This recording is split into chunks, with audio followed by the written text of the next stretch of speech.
Hello சுட்டீஸ். இன்றைக்கி நம்ம பார்க்க போகிற ஸ்டோரி வந்து த ஆலிவ் ஜார். ஸோ இந்த ஸ்டோரியில் என்ன நம்ம பார்ப்போம். இந்த கதையில் வந்து 2 பேர் இருக்காங்க. ஒரு பர்சன் அலி, ஒரு பர்சன் ஹசன். இவங்க 2 பேரும் ரொம்ப க்ளோஸ் ஃப்ரெண்ட்ஸ். ஸோ ஒரு டைமில் வந்து அலி வந்து அவரோட ஒரு பில்கிரிமேஜ் ட்ரிப்புக்கு போகிறேன் அப்படின்னு சொல்லிட்டு ஹசான் கிட்டக்க வந்து ஒரு ஜார் கொடுக்குறாரு. அந்த ஜாரில் ஃபுல்லாக ஆலிவ்ஸ் இருக்குது. இது நீ பத்திரமா பார்த்துக்கோ, நான் பில்கிரிமேஜ் ட்ரிப் முடிச்சுட்டு வந்து உங்ககிட்ட வாங்கிக்கிறேன் அப்படின்னு சொல்லிட்டு போகிறாரு. ஹசான் உடனே சரி, நான் என்னோடய வேர் ஹவுஸ் கீ தரேன், நீங்களே போய் வச்சுடுங்க அப்படின்னு அலிக்கிட்ட சொல்லிவிட்டு அலியும் வந்து வேர் ஹவுஸ் கீ எடுத்துகிட்டு அந்த ஜார் ஆஃப் ஆலிவ்ஸை போய் எடுத்துகிட்டு போய் வச்சுட்டு அவரோட ஃப்ரெண்ட் ஹசான் கிட்ட கீ கொடுத்துட்டு தேங்க்ஸ்ன்னு சொல்லிட்டு போயிட்டாரு ட்ரிப்புக்கு. அதுக்கப்புறமா அவர் அந்த ட்ரிப்புக்கு அப்புறமா ஈஜிப்ட், யூரோப்புன்னு சொல்லிட்டு நிறையா கண்ட்ரிஸ் ட்ராவல் பண்ணிவிட்டு அவர் இந்த இடத்துக்கு ரிட்டர்ன் வரலை. ஸோ ஆல்மோஸ்ட் 7 இயர்ஸ் ஆகிடுச்சு வரல. ஸோ ஹசான் நினைக்கிறாரு ஒருவேளை அலி ஒருவேளை உயிரோடு இல்லை போல இருக்குது, அதனால தான் வரல. நம்ம இதை ஜார் வச்சுட்டு என்ன பண்ண போகிறோம், அது ஆலிவ்ஸ்ன்னு வேறு சொல்லியிருக்காரு, என்னென்னு பார்ப்போம் அப்படின்னு சொல்லிட்டு அவர் ஓப்பன் பண்ணுறாரு. ஓப்பன் பண்ணால் அதில் ஆலிவ்ஸ் இல்லை, பட் வந்து நிறையா கோல்ட் காயின்ஸ் இருக்குது. ஸோ உடனே வந்து ஹசான் வந்து கோல்ட் காயின்ஸ் எல்லாத்தையும் எடுத்து யூஸ் பண்ணிடுறாரு. அதில் வேறு ஏதோ ஆலிவ்ஸ் போட்டு வச்சிடுறாரு. அதுக்கப்புறமா ரொம்ப மாதம் கழித்து திடீர்னு வந்து அலி வந்து ரிட்டர்ன் ஆகுறாரு. ரிட்டர்ன் ஆகிறப்போ வந்து அவரோட ஃப்ரெண்ட் ஹசான் கிட்டக்க ஃபஸ்ட்டு மீட் பண்ணுறாரு. 2 பேரும் ரொம்ப வருஷம் கதையெல்லாம் நிறையா பேசுகிறாங்க. அதுக்கப்புறமா அலி வந்து நான் கொடுத்த அந்த ஜார் எங்கே அப்படின்னு சொல்லும்போது ஹசான் வந்து இல்லை, எனக்கு ஒரு சின்ன ஒர்க் இருக்குது, நான் இந்த கீ தரேன், நீங்களே வேர் ஹவுஸில் போய் எடுத்துக்கோங்க அப்படின்னு சொல்லிட்டு கீ கொடுத்துட்றாரு. அவர் வேர் ஹவுஸ்க்கு போய் பார்க்க அந்த ஜாரில் வந்து ஓப்பன் பண்ணால் ஃபுல்லாக ஆலிவ்ஸ் தான் இருக்குது, ஆனால் அந்த கோல்ட் காயினே இல்லை.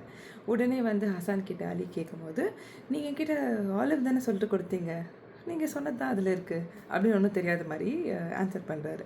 உடனே ஹசான் இல்லை, உண்மையை சொல்லு, நான் அதில் வந்து கோல்ட் காயின்ஸ் வச்சுருந்தேன், எதுனாலும் உண்மையை சொல்லி நீ இப்போ என்கிட்ட கொடுத்துட்டு நம்ம காது மாதிரி வச்ச மாதிரி நம்ம இதை முடிச்சிடலாம், நான் இதை வந்து யார்கிட்டையும் எதுவும் சொல்லிக்க மாட்டேன் அப்படின்னு சொல்கிறாரு.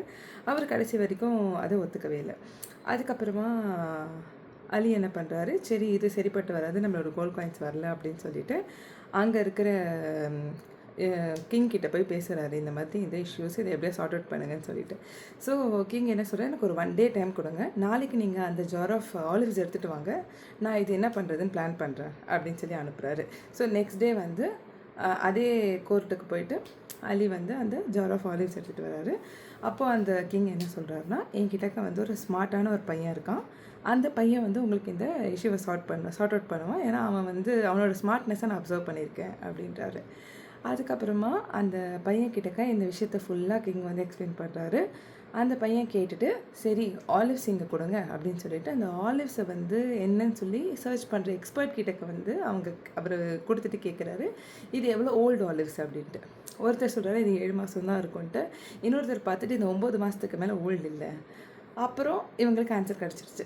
ஸோ ஹசான் கிட்ட கேட்குறாரு, நீங்கள் வந்து இது 7 வருஷத்து ஓல்டு ஆலிவ்ஸ் அப்படின்னு சொல்கிறீங்க, பட் இந்த எக்ஸ்பர்ட் பார்த்துட்டு இவ்வளோ தான் சொல்கிறாங்க, ஸோ கண்டிப்பாக இதில் ஆலிவ்ஸ் இல்லை, வேறு ஏதோ இருந்திருக்கு, நீங்கள் எடுத்து வச்சுருக்கீங்க, அந்த கோல்டு ரிட்டர்ன் பண்ணுங்கன்னு சொல்லிட்டு உடனே வந்து ஹசான் வந்து அலி கிட்டக்க வந்து அந்த கோல்டு ரிட்டர்ன் பண்ணிடுறாரு.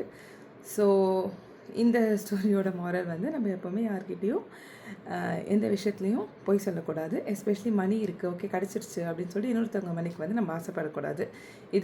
இது மாதிரி நம்ம பண்ணால் அதுக்கான பலன் வந்து நம்மளுக்கு தான் வந்து சேரும். ஸோ தேங்க்யூ ஃபார் வாட்சிங் this listening to this story with me. Next day நம்ம இன்னொரு கதையோட பார்ப்போம். Thank you, bye bye.